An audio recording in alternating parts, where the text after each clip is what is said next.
Yahobu, Bapak Ibu Pendeta, Sinenge, Majelis dan warga Gereja Amin, ini adalah channel YouTube Sinode Gereja Amin.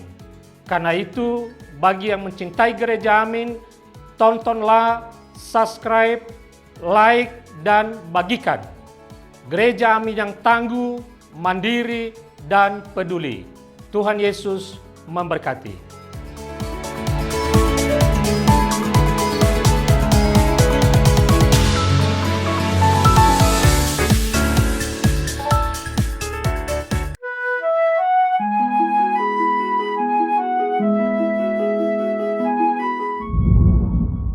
Salam jumpa sahabat YKB, senang dapat menjumpai saudara dalam acara Wasiat Kekal. Renungan firman Tuhan yang memandu kehidupan kita. Saya, Pendeta Didik Trijatmiko dari GKI Bromo Malang. Renungan kita hari ini ditulis oleh Pendeta Melanie Ayub Ekne, berjudul Pentingnya Pengakuan Dosa, didasarkan pada Yeremia pasal yang ketiga, ayat yang ke-19 hingga yang ke-25. Sahabat, mari kita berdoa. Dengan apakah kami menjaga hidup kami bersih ya Tuhan, jikalau bukan dengan pimpinan roh dan firman-Mu? Maka pimpinlah kami di dalam nama Tuhan Yesus Kristus. Amin. Sahabat, yang akan menjadi pusat perenungan kita pada hari ini adalah Yeremia pasal 3 ayat yang ke-25. Dengarkanlah firman Tuhan. Marilah kita berbaring dengan rasa malu, dan biarlah noda kita menyelimuti kita. Sebab kita telah berdosa kepada Tuhan Allah kita. Kita dan nenek moyang kita sejak masa muda kita sampai hari ini, kita tidak mendengarkan suara Tuhan Allah kita. Sahabat, seorang pemuda yang sudah lama tidak datang ke gereja menghubungi pendeta untuk bercakap-cakap. Ia mengatakan bahwa ia sudah lama sekali tidak beribadah pada hari Minggu, karena ia menganggap dirinya tidak layak. Ia mengaku bahwa ia berganti-ganti pacar dan melakukan seks bebas yang melewati batas.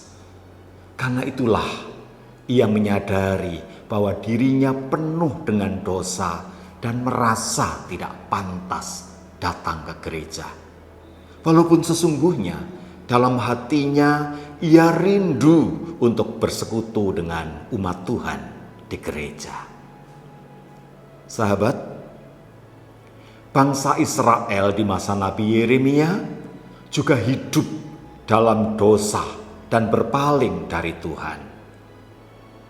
Yeremia mengingatkan. Ia mengingatkan bangsa Israel agar bangsa itu menyadari dosanya dan berbalik kepada Tuhan. Bila umat Tuhan berbalik, maka Yerusalem akan dipulihkan menjadi pusat ibadah segala bangsa demi nama Tuhan. Sahabat, jika umat Tuhan mau kembali kepadanya, bukan saja mereka akan terhindar dari murka Tuhan, melainkan juga akan berdampak besar bagi dunia. Sebab sesungguhnya pertobatan bangsa Israel akan diterima oleh Tuhan, sehingga mereka boleh memanggilnya sebagai Bapa.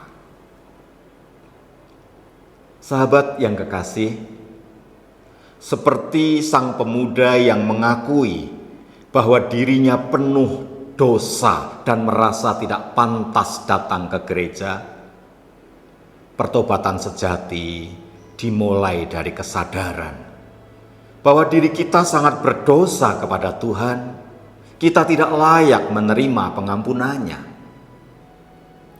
Tentu ada rasa malu yang dalam ketika kita mengenang dosa-dosa yang telah kita lakukan. Kesadaran itu harus mendorong kita untuk berbalik kepada Tuhan, masuk dalam persekutuan dengan saudara-saudara seiman. Sahabat, Tuhan selalu menerima pertobatan kita, dan Ia juga akan memulihkan relasi kita dengan sesama kita. Camkanlah, akuilah segala dosa dan kesalahanmu di hadapan Tuhan. Maka Ia akan mengampuni dan memulihkanmu.